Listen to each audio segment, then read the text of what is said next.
जय Hind. Welcome to advance affair.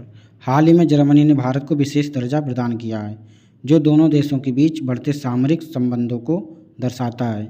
इस निर्णय को व्यापक भू राजनीतिक परिदृश्य में एक रणनीतिक कदम के रूप में देखा जा रहा है, जहां जर्मनी लोकतांत्रिक सहयोगियों के साथ अपने संबंध मजबूत करने की दिशा में काम कर रहा है। यह कदम जर्मनी के एशिया की ओर बढ़ते फोकस और अंतर्राष्ट्रीय मंच पर चुनौतियों का सामना करने के लिए सहयोगियों की आवश्यकता को भी रेखांकित करता है। यह निर्णय जर्मनी की उस नीति का हिस्सा है जिसके तहत वह अपनी साझेदारियों को पारंपरिक पश्चिमी सहयोगियों से आगे बढ़ाने की कोशिश कर रहा है।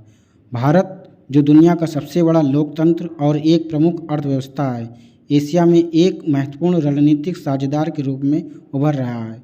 यह कदम यूरोपीय संघ की इंडो पैसिफिक रणनीति के अनुरूप है, जिसका उद्देश्य इस क्षेत्र में नियम आधारित व्यवस्था बनाए रखना और व्यापार मार्गों को सुरक्षित करना है, विशेषकर चीन के साथ बढ़ते तनाव के बीच।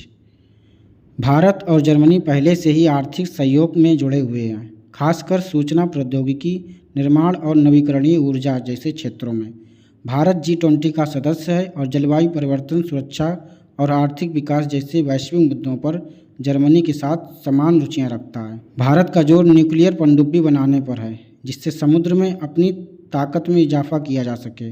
इसीलिए भारत 2 परमाणु संचालित अटैक सबमरीन SSN बनाने जा रहा है। इनको बनाने पर लगभग 450 बिलियन रुपए यानी 5.4 बिलियन अमेरिकी डॉलर का खर्चा आएगा। भारत का जोर समुद्री क्षेत्र में चीन जैसे ताकतवर दुश्मनों को पछाड़ने के लिए न्यूक्लियर पनडुब्बी बनाने पर है।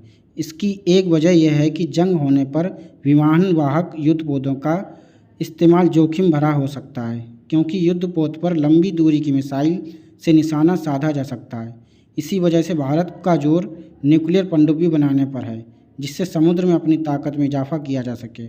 माना जा रहा है कि पनडुब्बियों की नई श्रेणी अरिहंत श्रेणी की परमाणु बैलिस्टिक मिसाइल पनडुब्बी SSBN से अलग होगी, जो परमाणु हथियार लॉन्च करने में सक्षम है।